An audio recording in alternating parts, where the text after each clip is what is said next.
Бизнис центарот за поддршка на малите и средни предпријатија во југоисточниот плански регион ќе продолжи да функционира и во иднина.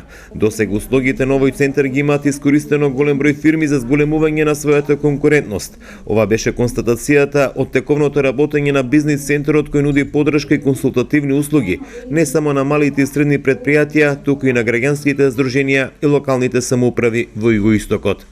Имаше многу одамна барање од страна на бизнис центарот, на бизнис секторот за различни типови на едукација, во дел на јавни набавки, интернет маркетинг, со што би ги направило поконкурентни на пазарот, а тоа бизнис центарот им го овозможува. Тоа е нашата намера и се надевам дека тоа ќе ги направи многу поконкурентни и поуспешни во иднина. Смета дека тој континуирано треба да постои да функционира ваков бизнис центар? Да, секако. Овие бизнис центри ќе бидат поддржани и во иднина, подлече заменик министерот за локална самоуправа Љупчо Пренџов, кој истакна дека центрите имаат за цел рамномерен развој на сите плански региони во земјава.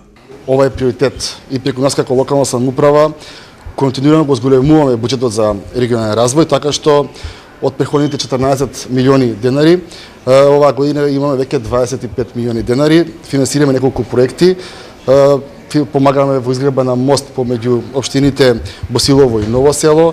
Понатаму имаме целосна студија за целиот регион за управување со отпад, кој што е многу важен дел за овој дел од Република Македонија, и даваме уште плюс 5 милиони денари за развој на селата и на специфичните развојни зони.